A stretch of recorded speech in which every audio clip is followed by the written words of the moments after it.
What time is it? Okay, we have some fabulous live music later on, but right now, here's the kind I prefer.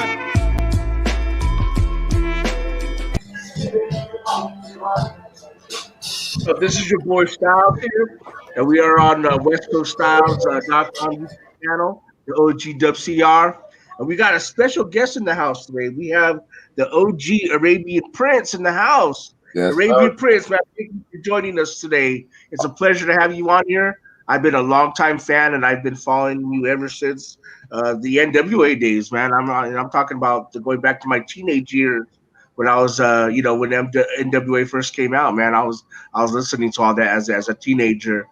So thank you for joining us, man. I really appreciate you having you on the show. And thanks for making me feel old. Hey, I'm just as old, you know. Yeah. I mean, I was like a late teenager when it all came out, so I mean, I'm right up there. You know what I mean? I'm no spring chicken myself. It's not old, man. It's wise. So there you go. So just kind of starting things off, taking it right back to the beginning with your childhood. I know music was a big part of your life from the jump. Your mom was a piano teacher, correct? Yep. Yep. And then your dad was a radio host, and I heard he also ghost wrote some of Iceberg Slim's books. Is that correct as well? Yeah, Pops used to do all the writing for Holloway House Publishing. Okay. Over 100 books. Like he wrote, if you ever seen any book from back in that day that had black in the title, my father wrote it. Black Gestapo, Black Exorcist, Black Cop, stuff like that. All those old blaxploitation books, my father wrote all of them, penned a lot of books for Iceberg Slim, for a lot of the other black authors, because they would just come, and none of these cats were writers, but my pops was the writer, the editor, so he did that. He was also the editor and co-owner of Players magazine, which was the Black Playboy.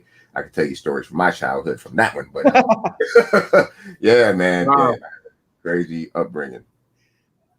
No, so that's cool. How wow, it kind that's of cool. So, go ahead, Sal. Go ahead, Chad. I was going to ask you, going back kind of a perfect blend of kind of the street components that NWA eventually made up with the musical stuff and then the street content. So that really seemed to come to fruition really well with all of that. When you kind of jumped into the game, the timing was perfect. Oh yeah, for sure, man. Because we was all doing other types of music, and then growing up in the hood, man, was a lot going on in the neighborhood at the time, and it was kind of like time to really start preaching on what was going on in the hood as opposed to just party music. Because at the time, man, the police was making it rough just to be a teenager or a young adult in the hood, in Compton especially. You couldn't do nothing without getting stopped by the police, or couldn't have that. And if you had a nice car or had sounds in your car, anything, man, they'd pull you over and tear your car apart. I tell young kids about that now, man. You get pulled over, they tear your whole stereo system out. You had speaker boxes, they opened up the speaker boxes because they were looking for drugs. And they're like, what? Like, they touched the car? I'm like, yeah, man, they dismantle your whole car. And then go, all right, you can go, leave you alone. Mm-hmm. Let's jump back before NWA, though. During that time, there was a lot of crews going around, like Uncle Jam's Army, we know about the World Class Wrecking Crew. There are several other DJ crews that were around at that time. Were you a part of any of those crews, or were you just simply on your own? So it was crazy, man. I was kind of down with a few different crews, because I was the young cat that was like the tech head, kid in the hood that knew all the electronics, knew about the synthesizers and the drum machines, and even all of the turntable stuff. Like I was the one like, man, how you hook up this Newmark? How you hook this up? How you do that? So I was that one. And I used to hang with Uncle Jam's Army. I hung with the Wrecking Crew. I knew all the cats from Z Cars and LSD, because that's all the crews that was in the hood. I was down with another crew out of Lenox and Hawthorne called Ultimate Sounds, and they used to do all like the high school dances and stuff. So I did stuff with them. I did stuff with another crew called Fly Productions. They did all the college stuff. So yeah, I was kind of down with everybody, but I eventually settled with Uncle Jam's Army. Okay. So you were a part of Uncle Jam's Army. That's pretty cool. You were also involved with Bobby Jimmy and Bobby Jimmy and the Critters. What was your involvement with them? So that's a crazy story, man. So early on, when I made my first record as Arabian Prince, like I said, I was still cool with everybody, and we were all DJs. We used to hang out and do the skating rinks and stuff together. And I was at the Wrecking Crew spot, hanging with Dre and Yella and Alonzo and them. And it's like, man, we about to make a record. Like, what? Y'all about to make a record? Oh shit! And then I hung with Egypt, and me and Egyptian Lover. I was at Egypt's spot, and he's like, man, we about to go make a record. I'm like, man, everybody making a goddamn record. Like, I want to make a record. So I had like saved up $500, man, and I was like trying to find a recording studio to go in, and I had never been in the studio. I just knew how to play a little bit because my mom's, played. My uncle had a crazy, the ARC 2600 synthesizer that I used to play with, so I knew a little bit. So I called the studio and said, what's going to cost about $1,000 to get you in? Because it was about, I think at the time it was like $75 an hour, and he was like, it's going to be like 10 or 12 hours to do something. He didn't know what I wanted to do, and then I got another $500 from this cat who helped start my career. I used to work at a pet store, dude, in Lenox, and DJ on the weekend at the little thing that he had, do little high school parties. So he gave me $500, man. Long story short, I go in the studio, make this track. Never been in the studio. I go to Macola Records, which was the place that pressed and distributed everybody's songs. Walk in to have a meeting to figure out how to get my record out, and Russ Parr was in there. And for those that don't know, Russ Parr was a morning DJ at K-Day at the time. Yeah, but he was also Bobby Jimmy. Yeah. I didn't know that. I just knew him as Russ Parr, and knew he was on the radio. I didn't know he was making music at the time because he had just made the first one, We Like Ugly Women. That was the one, I think Dre had something to do with that, or Egypt. Somebody helped him do the first one, right? So I go in with my song, and he's in there talking to Don McMillan and dude Old Macola. And they were like, oh, man, this is you? I'm like, yeah, this is my new, I want to put this out. And he goes, you're a producer? I'm like, yeah, I'm a producer. I had never produced shit in my life, man. I was like, yeah, I'm a producer. He's like, oh, man, so let's do this deal. Like, I'll put your record out on my label, because he had just started Rapster Records, which was Russ Parr backwards. I'll put your record on my label, and you can produce my stuff. You could do like Bobby Jimmy records. And like, okay. So next thing I know, I started producing Bobby Jimmy records and became part of the Critters, and started touring with them while I was doing Arabian Prince. It was cool for me because I got paid twice. Do Arabian Prince and then change my clothes and go out with Bobby Jimmy and the Critters an hour later, so it was cool. Kind of on the production tip, we'll jump back to NWA in a second, but what was the process like putting together a JJ Fad Supersonic track? And what's the story behind that? So that was a crazy story in itself too. I got a bunch of crazy stories how all this stuff came together, because everybody think that we planned a lot of shit. Shit wasn't planned. It was just like, oops, oh, that's a hit. So I was actually in the studio working on a Professor X song, because I'm also known as Professor X, and I was Professor X before the East Coast Professor X with X Clan, right? But I was doing more craft worky electro stuff. And I was sitting at home one day, and I think I was doing working on my Professor X Saga song, the one hit I had, the big hit I had with that. And I'm in the studio working on that. And JJ Fad, they were just some girls we knew. I used to date one of the girls in the group. Dre used to date another girl in the group. We used to drive from LA all the way to Rialto, dude, to go hang out with them. Damn. And they would bug us. And Dre didn't have no back window in his RX-7. He had a RX-7 hatchback. Somebody broke his back window out. We used to drive out there at night, man, be freezing our ass off to go see some girls. But we would go out there, and they would always bug us. We want to rap. We want to do something. And Dre was like, man, y'all whack. Like, I can't mess with y'all. Y'all can't rap. Like, what you talking about? So I was in the studio one day, just finished my Professor X joint, had a few hours left, 4 or 5 hours left of studio time. And they was like, come on, let's do something. So we whipped together 2 quick songs. We did Another Hoe Bites the Dust, which was dissing all the East Coast rap chicks. And no disrespect to my girls, JJ Fad. I'm like, y'all don't rap like them. Like, they about to tell y'all a new asshole doing that. And then I said, let's do this other cut, a dance cut, because that's what I knew at the time. And so we did Supersonic really, really fast. And I literally, only thing I had in the studio was a 808 drum machine and a Yamaha DX7 keyboard. And that's Supersonic, just those 2 pieces. And boom, it was a hit. Wow. How long did it take for you to put that track together? An hour. Like I said, that was because that's why it was called Supersonic. It was like, we need to do this real fast, like fast. So about an hour and a half, the whole track. Yeah. He gets nominated for a Grammy. Wow. Yeah, and we lost because there was no way in hell they was gonna give the first like rap Grammy to a girl group. Come on, they had to give it to Will Smith. Like, no disrespect, but yeah, I think we should have got that. Yeah, I remember that Another Hoe Bites the Dust track. That's the take on the Queen track. Another another one Bites the Dust. Yeah, where they diss all Salt and Pepper and all the other East Coast Dante female and all rappers. of them. Yeah.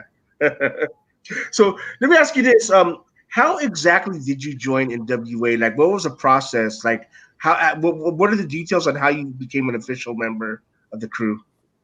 So that's like I said, everything was just like, okay, me and Dre hung pretty much every day, going to the beach, hanging out, working on music. And we would always complain about not getting paid enough money on the stuff that we were doing because we were young and didn't understand publishing or writers or, copyrights and all of that. We was just making songs for people and, getting cash. And at 18, 19 years old in the hood, somebody gave you $500 or $1,000, like you balling. But they was balling more than us because they was keeping all of the writers and the publishing and the copyrights and all of that. So Dre was like, man, we got to do something. Like, these fools are getting cars and houses and we like getting sneakers. Like, we need to fix that. So he had ran into Eazy-E. I think he had met Eazy at the swap meet, through this guy, Steve Yano, who used to have the Rhodium. Recipes. Yeah. So, one day he was like, man, I know this cat dude. He said he got some money.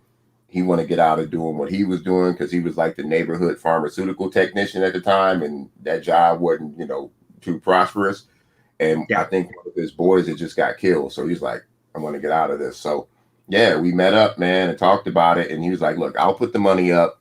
Y'all do the music and let's do something. Let's figure it out. And just so happened, MC Ren was Eazy's homeboy that lived down the street from him. Yella, was in the Wrecking Crew and he was Dre's boy. And then Ice Cube lived down the street from Dre's aunt.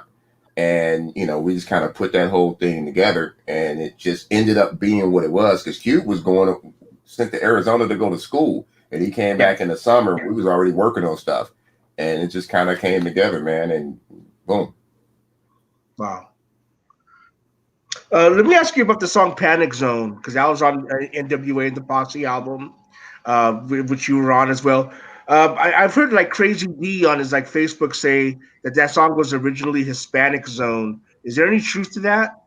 And he tells me that all the time. It might have been like, I don't remember, like it's so long ago. He was in the studio. Like he was a big part of everything that we did. So anybody like diss him on not being a part of whatever, he was definitely down with us and it could have been. And I remember the reason we did that track. And let me go back 2 seconds. So you said NWA and the Posse. So I always try to straighten people out on that. NWA and the Posse was a bootleg record that McCullough record put together after we left and went to Priority to do Straight Outta Compton. Because the original song, the original record was an EP just called NWA. So if you find that, if you see one that just says NWA, that's the original one. And those are hard to come by, right? And when we left, he went and found a bunch of other songs like Feel It Fresh Crew and some other stuff, slapped it on there and called it NWA and the Posse. So a lot of people think that we actually put that album out. We never had nothing to do with the rest of that record. So even though the content or the songs predate Straight Outta Compton, that was released after Priority came along? Yeah. He put that up because when we left, he was like trying to like make some more money, like make money on us and just threw that stuff on there. We now get paid for it because we got it back from him and it was like it's selling as an album.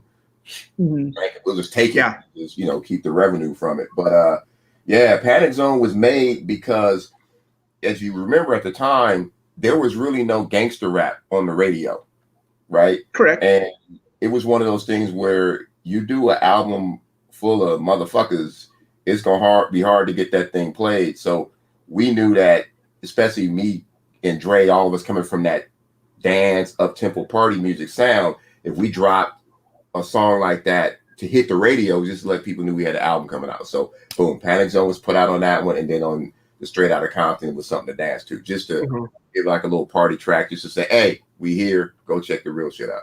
Yeah, it's kind of like a bait and switch. Yeah. But you know what, I appreciated that honesty because that was LA music before the gangster rap came about. Yeah, All the gangsters, that's all they listened to was that dance stuff. They went to the oh, dance party, you know. 10,000, So I mean, to me, it was like it was natural, you yeah, know. So yeah, 10,000 hood people in the sports arena. You know what I'm saying? Dancing the yeah, they wasn't dancing to the gangster shit. They were yeah, dancing to whatever made them move, you know. yeah. So There you that's go. why I like today, like people like go, oh, that electro shit. I'm like, man, that was LA music, you know, Yeah, and don't before all anybody hating on electro. Hey, if you ain't never been there, fools was freaking all on the floor, dude. It was like a freaking music orgy. You know what I'm saying? So electro yeah, music got a lot of fools in trouble. Yeah, yeah, yeah. hell You yeah. put on the right Kraftwerk record, and it's a rap, man. Oh yeah, yeah, for sure.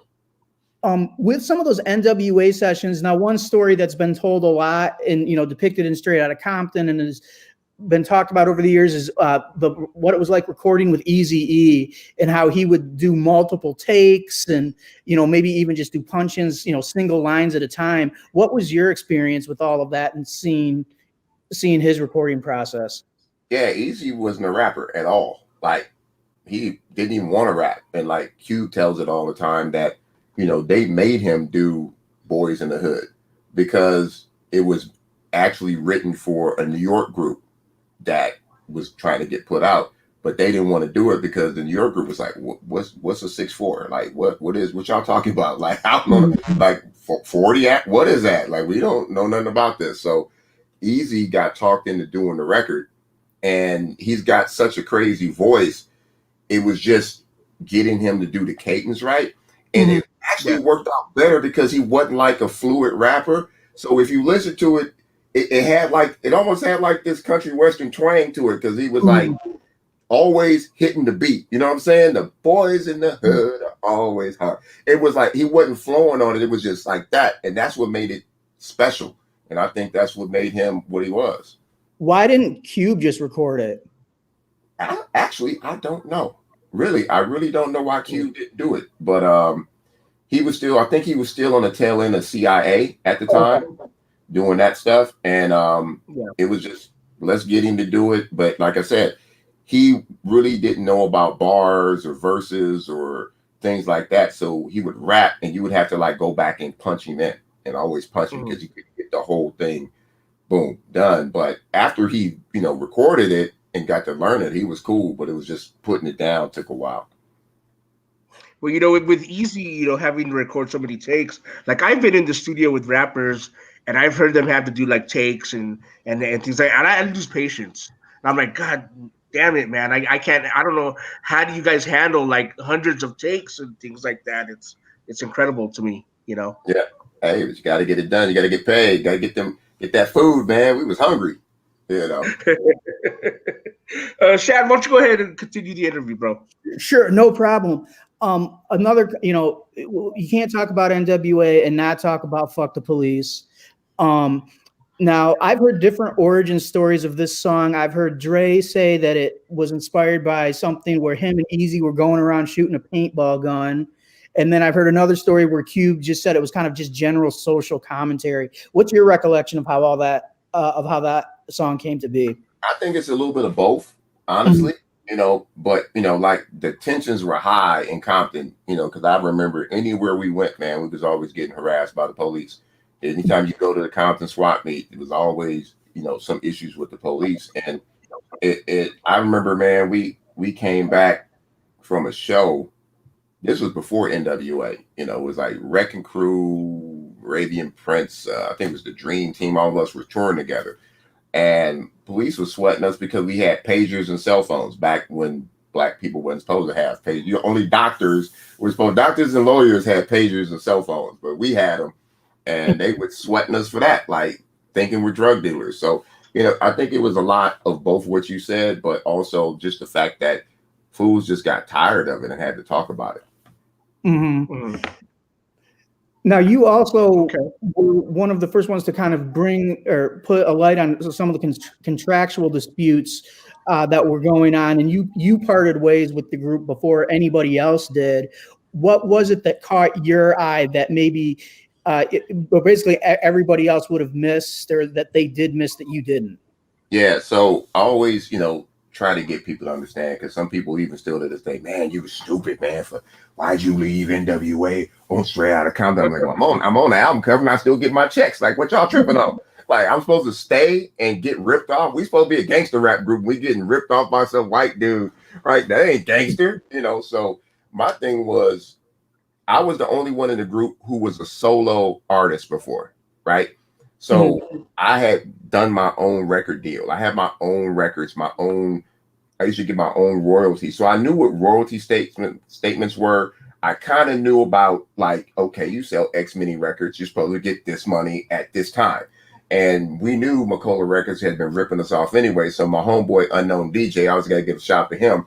We had this thing, because that fool was from Detroit and he was crazy, right? So he would go into McCullough with like a bat or some crazy shit and kick down his door and be like, hey, I know you ripping me off. I know you selling my records out the back. So every week I'm coming to get a check. So whatever you give me, I know you making more money than you giving me, but you give me something. So I got on that train and I would go get money every week.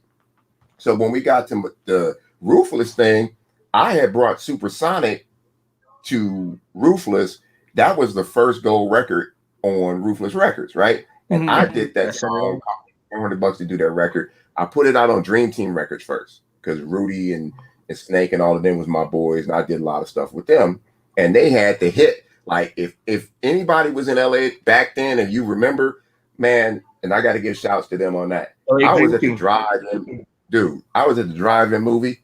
That's the first rap record I ever seen come. Like, they video was at the drive-in theater. I'm like, oh shit, they playing their video at the drive-in. I'm like, that Dream Team in the House and Rockberry, all that was blowing up. So I said, let's put JJ Fad on their label, because it's already blowing up. It blew up. But unfortunately, rest in peace, Rudy Pardee. He a little greedy and don't pay nobody. So I'm like, see you, Rudy. I'm gonna take this, put this on Ruthless Records. We starting our own label. I want this to be over here with the family. So I brought it back over there. And long story short, my money wasn't right. And that's how I knew, because it wasn't just the NWA money. It was the fact that I wasn't getting my JJ Fad money, and that was still blowing up. And we would go on tour, NWA. So anybody know who's done shows, when a promoter books you, they send a deposit. So let's say we're getting 10 G's. They send $5,000, and then we go do the show. We get the other $5,000 from the promoter. Boom. We would always get that $5,000 from the promoter, easy pay everybody. But when we got back, we would never see that other $5,000. And I kept like, man, hey, where that money? Jerry, where my money? Oh, well, we're working on it. We're going to hold on to it. We're going to do this, and everybody going to get paid. We starting the company. I'm like, kept hearing that. Then when I wouldn't get my JJ Fad money, I was like, fuck that. I found me an attorney, went and had a meeting with Jerry, and said, you don't give me my money, I'm taking Supersonic. And he didn't want that to go because it was making so much money. We did a deal. I got my royalties from Supersonic, even to this day. I got all my royalties from NWA, even to this day. But the deal was I had to leave the group in order to do that, right? And I was like, cool. Wow. I don't trust you anyway. So as long as I'm getting paid, I'm good. And I told everybody in the group. I told Cube, I told Dre, I told everybody, man, like, y'all need to go talk to Don and like get that shit straight. And I remember going back, we had a concert out in Riverside or something, and I drove up in a brand new Porsche, dude, like rolled up on them. And Jerry had gave everybody like these Suzuki Samurai Jeeps. And it was like, where'd you get that Porsche? I'm like, y'all need to talk to Jerry. And then Cube figured it out, and then boom, he was gone. And that's how it all kind of broke up from there. Wow. Let me ask you this, because my feelings personally, I was disappointed that you were left out of the movie, your story, and that your songs, when they reissued Straight Outta Compton, they took those songs off that you were on. And to me, I was disappointed in that, because you're a part of that legacy, that history. How do you feel about that? Hey, it was more of a legal thing, because I was having some issues with Eazy's wife, Tamika, and she wasn't around. Was there anyway. Like, she just inherited the company later on, and she didn't like paying nobody either. So I got attorney friends, and I'm like, hey, I'm a business person. Like, I'm fair, man. Like, don't pay me more than I'm supposed to get, but pay me what I'm supposed to get. And if you don't, you can talk to my friends and we'll figure it out. So that's what happened. And I think she probably got mad and started pulling my scenes because people were sending me photos of the set. I was in the movie. Like, my character was there. There's a fool with a big ass Jerry curl rig on. I was like, damn, that fool. I wish my hair looked like that back in the day. But yeah, there's pictures like us sitting on the Jeep or doing the picture, all of that. And there's a couple scenes I think in the movie where I'm just standing in the back corner somewhere, like, oh, there, that's supposed to be me. All right, cool, whatever. But I don't really care, man. As long as I was there, I'm on the cover, I did what I did, and as long as the checks cash, I ain't never been in need fame anyway, so I'm good. Yeah, we definitely. But to me, to me, sure, as a long time fan, it just seemed like revisionist history to me, and I just, it just was sour to me, in my mouth. So. Oh yeah, I appreciate it, man. A lot of people, was angry about it, but JJ Fad wasn't mentioned, and that paved the way for all of that. Donovan Smith, who was really our mentor, man, in the studio, who owned Audio Achievements, he wasn't mentioned. They showed Jerry Heller in the scene at the studio, like protecting us from the police. Jerry was never at the studio. Donovan was the one that was always keeping the police off of us in Torrance. So that should have been Donovan, and that was left out. So there were so many things that weren't right, and there was like stuff where like fools was rolling with like assault weapons and shit. I'm like, man, we couldn't even go nowhere with a pencil in your pocket without the police. I know we didn't have no assault weapons, rolling around like that. So yeah, there's a lot of stuff in the movie, man. That was like movie stuff. Were you at that infamous concert in Detroit? So was that scene reality when they made like "fuck the police"? Or did the police fully come and put you guys all on the floor and all that shit? And then you guys went and wrote the song. Is that real or is that just bullshit? Well, you talking about in the studio or at the show? At the studio, when you made "fuck the police," the police came and had you guys all on the floor, on the ground, and then that happened a few times. I don't think it was because of us doing "fuck the police." That was just because we was black and in Torrance at the time, right? And Eazy didn't make it no better because Eazy had a white BMW 850 at the time, and he would park that sucker in the red every day. He would get a ticket every day. He had 365 tickets on that, I swear, and he never paid them because we be going somewhere, dude. We were going to a concert, and we got pulled over. He was driving one of the Jeeps, and he had like warrants, like 400. We got 400 warrants for your arrest. Like, damn, took him away, and he always rolled with like large amounts of cash in his pockets. They took him to jail. He paid his bail. Boom, met us at the show. So yeah, man, they sweated us a lot. Okay.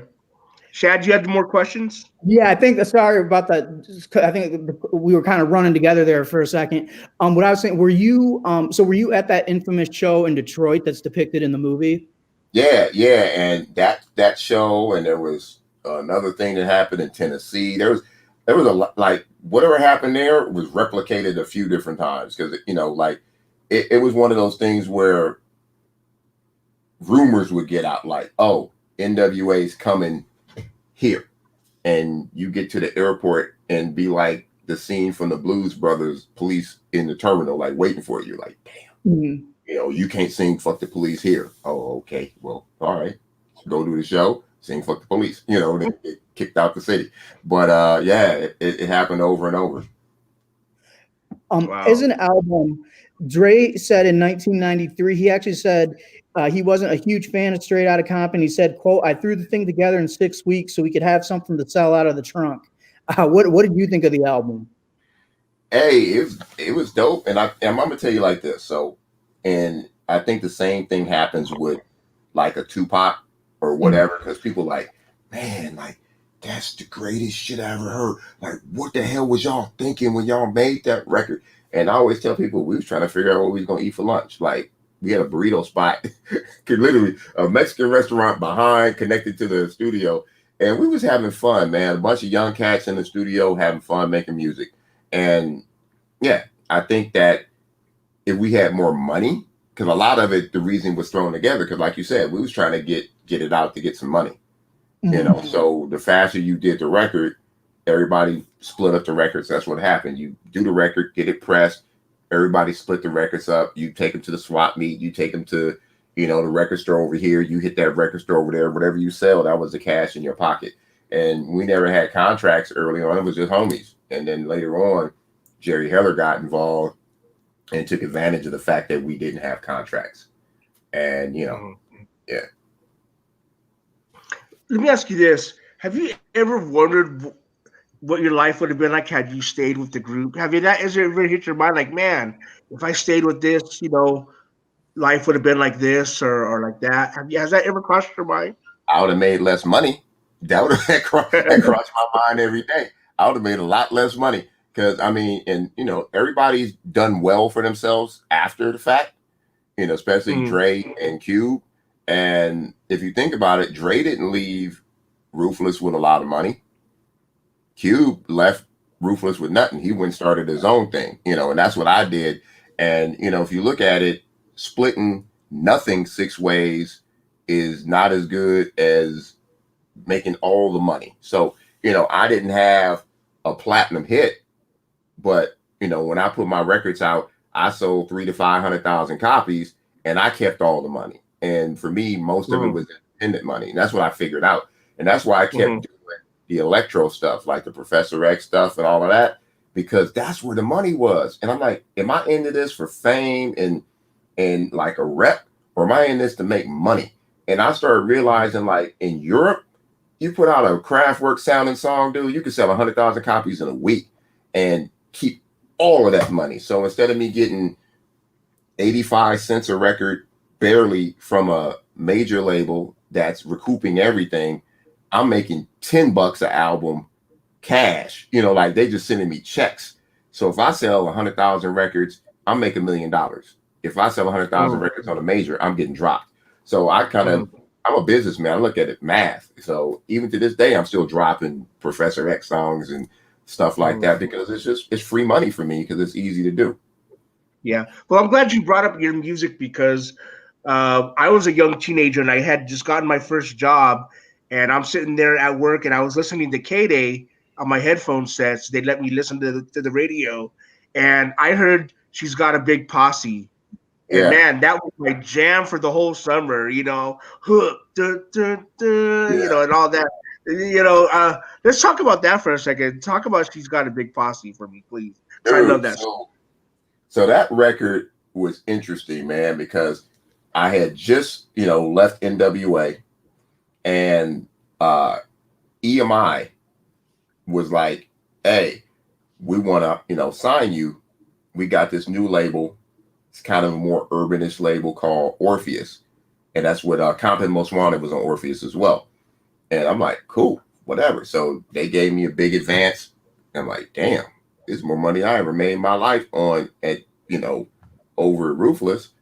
Dropped this album. And I said, I wanted to go back. I wasn't going to do a whole album full of like, I'm going to shoot you, kill you, whatever, because I was never that cat anyway. So I just wanted to do an album of like party music. And I wanted to do, I couldn't like go straight from NWA back to electro.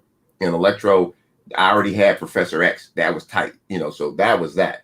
And I wanted to do just like this cool hip hop groove album. And that's what we did, man. And it actually did really, really, really well. So, you know, I'm happy that I made that move and did that. How did you come up with the name Professor X? So I was at home one day. I had just got an emulator 2. I don't know what you know. Have you ever seen an emulator 2? It's a freaking sampler keyboard that's the size of a coffin. Like, it's so big and heavy. I have a back problem to this day from carrying that sucker around. And literally it had the, you know, the big floppy disk. Y'all too young to know, but it's big ass floppy disk. You could put a floppy disk in it just to sample. And it only sampled this big ass computer, big ass keyboard only has 7 seconds of total sample time. 7 seconds. And you could only sample like 1 point something seconds per key, right? And I'm at home and I'm watching the Saturday morning cartoons. And I'm an animator too. I know I do 3D animation. I've worked on like a lot of feature films doing like 3D animation and special effects. So I'm watching Saturday morning cartoons, and the X-Men cartoon comes on. I'm like, man, okay, X-Men. And all of a sudden I heard like, da-da-da-da-da, and it said Professor X. And I was like, oh, shit, that's hot. And I'm like, all right, I want that. So I'm like, I'm going to sample that.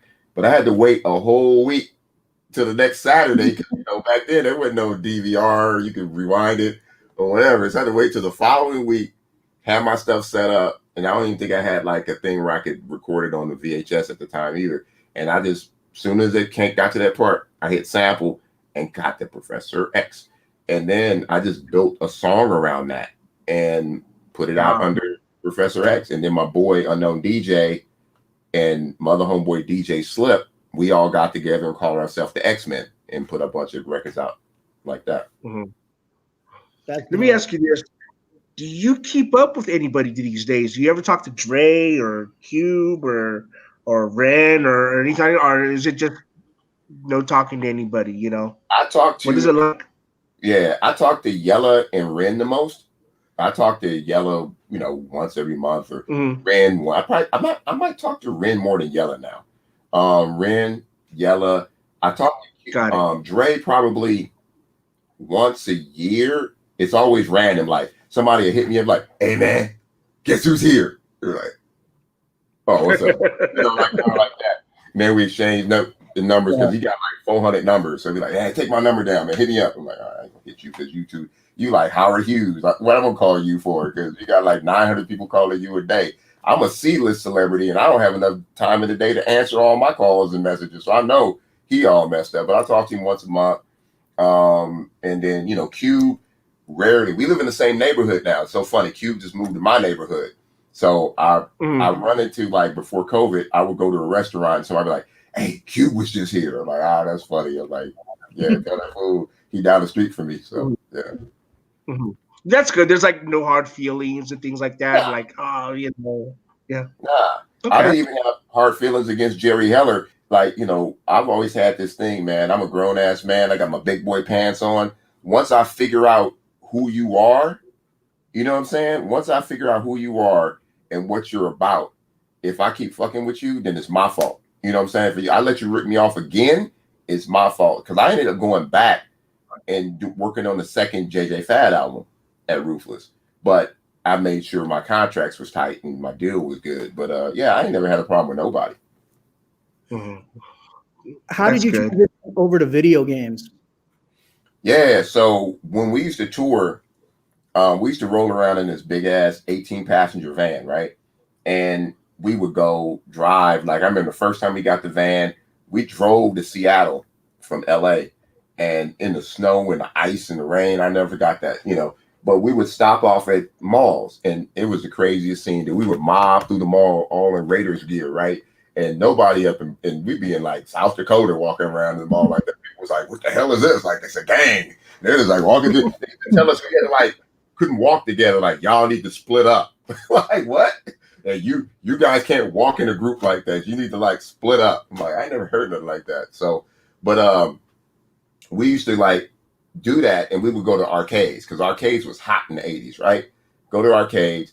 And I remember after shows, we used to party, chase women, all of that stuff. But when video games got hot, fools was like, I want to go play video games. Or then the handheld ColecoVisions, remember the little Coleco? Mm-hmm. Yeah. Football, baseball. People wanted to bet and do that. So that was I was like, man, this is like crack. Like, fools is like fiending for games.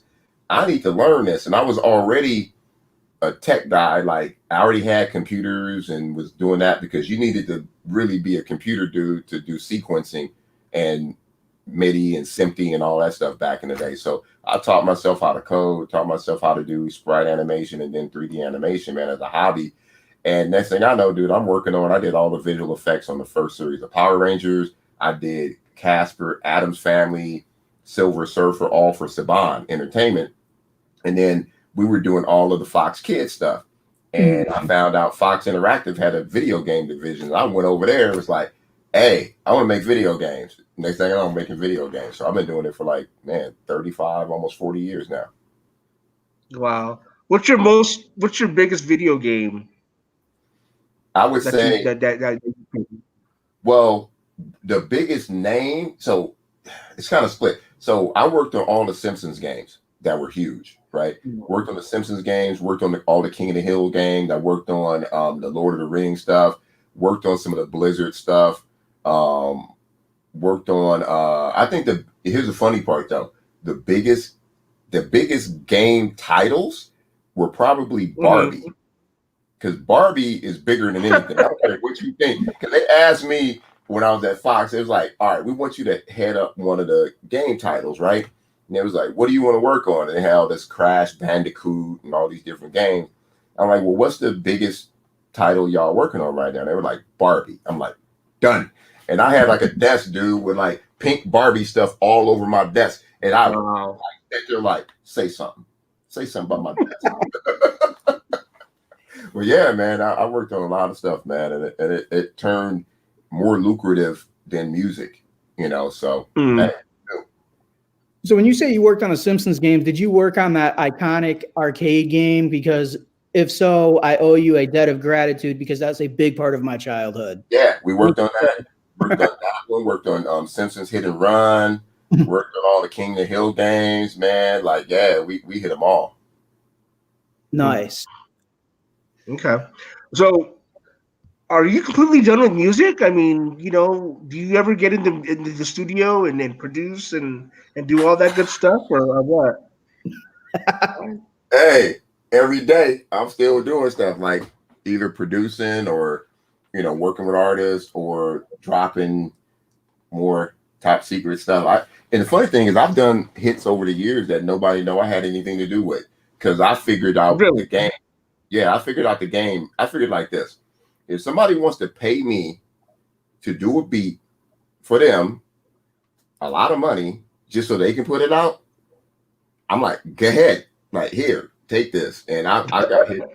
I've had hits on the radio recently, you know, that I've done for other people. And I'm like, as long as my check's cash, I don't care because I really don't care about the fame. Like, here's one thing I noticed. When I hang around my homies that are famous, it's a headache. You know, I see the headaches that they go through. We go eat somewhere and sit down. It's like, you don't have no peace no matter where you go.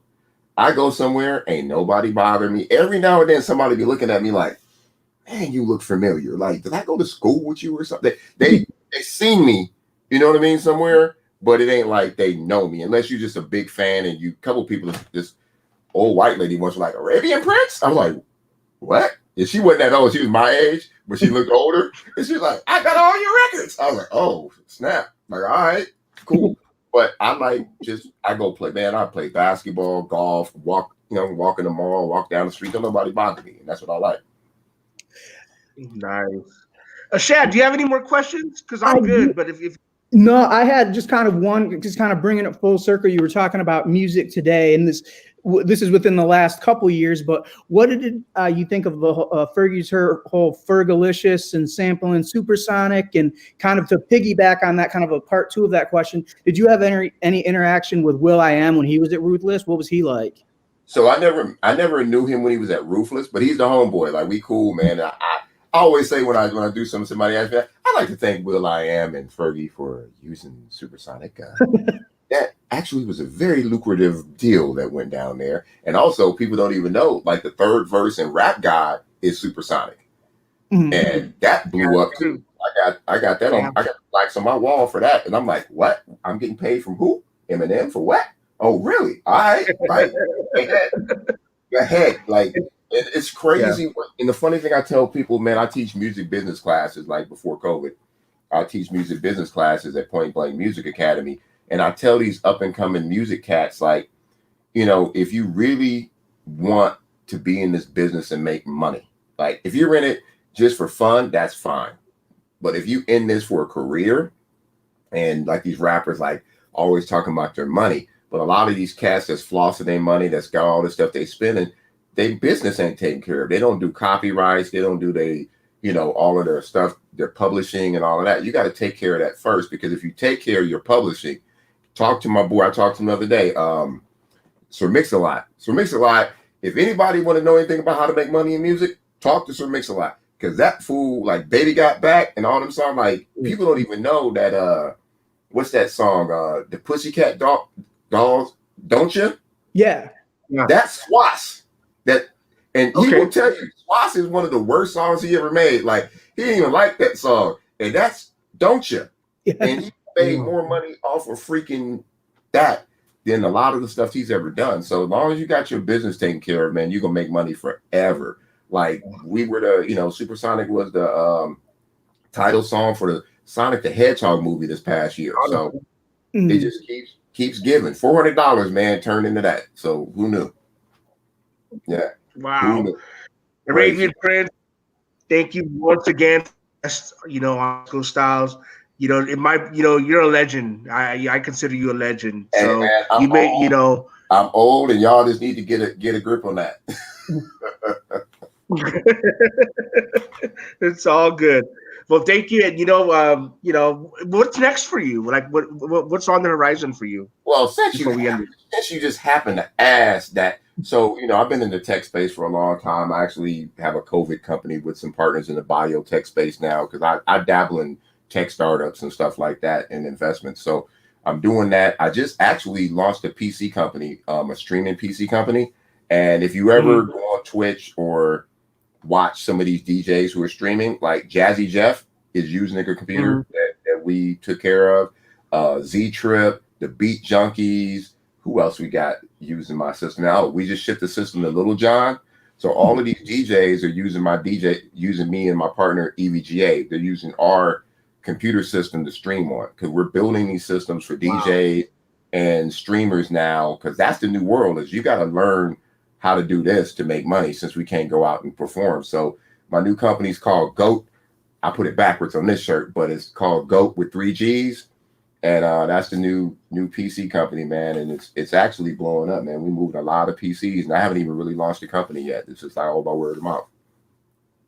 Wow, that's nice. Well, we look forward to all that you do, and we'll be supporting here at West Coast Styles. Before we end, can you give us a drop for the site westcoaststyles.com, please? Yes, sir. And was it westcoaststyles.com?